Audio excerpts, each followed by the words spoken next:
Jokowi, sang raja sejati.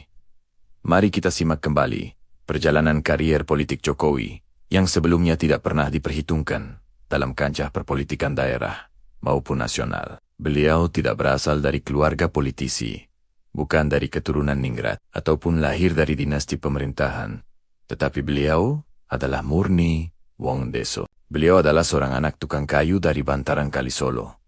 Berawal dari tahun 2005, Jokowi maju di Pilkada Solo dan berhasil merebut pimpinan sebagai wali kota. Inilah awal dari seorang yang bukan siapa-siapa menuju apa dan bagaimana karir politiknya bermula. Periode selanjutnya, perjalanan politik beliau pun semakin nyata. Beliau mampu memperkokoh pertahanan karier politiknya dengan mengantongi 90% suara warga Solo, membungkam telak lawan-lawan politik di daerah, sekaligus membuka mata para petinggi partai di kancah nasional. Warga Solo tidak rela melepaskan seorang pemimpin yang santun, bijak, dan merakyat. Belum usai tugas yang diemban di kota Solo, tahun 2012, beliau diusung oleh partainya menuju level yang lebih tinggi, Pilkada DKI Jakarta sebagai calon gubernur. Metode politik belusukan kampung yang dirintis sejak di Solo mulai dikembangkan di ibu kota. Ternyata berhasil meruntuhkan pertahanan sang petahana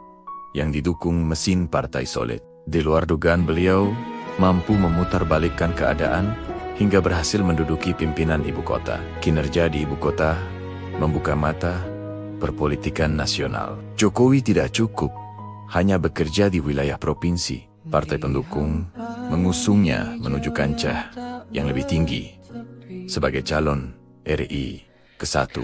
Pada tahun 2014, awal pertarungan menuju puncak pimpinan negara. Dengan gaya sederhana dan bersahaja, Jokowi mampu menundukkan koalisi gemuk sebagai rivalnya. Perolehan suara 52% mengantarkan beliau menduduki tahta kepresidenan. Lagi-lagi, kinerjanya memukau segenap penjuru dunia. Dunia terbelalak menyaksikan karya yang tidak pernah dilakukan oleh para pemimpin sebelumnya. Pembangunan infrastruktur secara menyeluruh di seluruh pelosok negeri. Penerapan teknologi ketahanan pangan, program hilirisasi dan program satu harga Sabang sampai Merauke menjadikan Jokowi seorang arsitek negara yang layak diperhitungkan. Hingga pada 2019, rakyat kembali tak rela Jokowi lengser ke Prabon dari kursi pimpinan. Pertarungan puncak pimpinan negara kembali digelar, diiringi segala isu miring dan publikasi kebohongan tidak menggoyahkan hati rakyat untuk kembali memilih Jokowi sebagai pimpinan negara. Ya, Jokowi adalah raja sejati yang diinginkan segenap rakyat. Raja yang memahami kondisi rakyat jelata, yang melakukan tanpa mengatakan. Konsisten, humanis, dan bersahaja adalah kunci kemenangan Jokowi selama ini. Dari rakyat harus bisa merakyat. Dari jelata, mampu menunjukkan kerja nyata.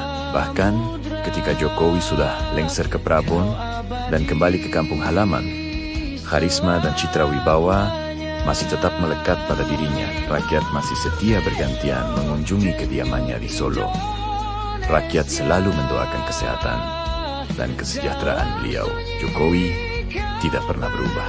Sikap bersahaja dan sederhana tetap mengiringi laku langkah kehidupannya. Tidak pernah mengenal kesombongan, arogansi, ataupun keangkuhan. Justru sebaliknya, menerima segala kritikan, ejekan, kebencian, bahkan hinaan, dengan sikap legowo tanpa dendam. Kehadiran Jokowi selama 2 dekade terakhir ternyata mampu meruntuhkan hegemoni perpolitikan nasional, mengubah gaya politik yang selama ini hanya modal keturunan. Para pembenci beliau adalah mereka yang selama ini merasa berada di zona nyaman, takut pada perubahan yang mengganggu kepentingan secara pribadi maupun politik.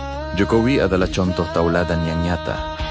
Bekerja demi jelata, bukan sekedar menduduki tahta tanpa karya nyata. Apa yang sudah dilakukan beliau adalah tonggak kemajuan bangsa yang harus kita lanjutkan setiap program dan gagasannya. Ketika kebohongan menjadi budak antara hamba dan tuan, Jokowi memilih sebagai sahaya yang melayani rakyat sebagai tuannya. Ya, Jokowi adalah raja sejati bagi Indonesia.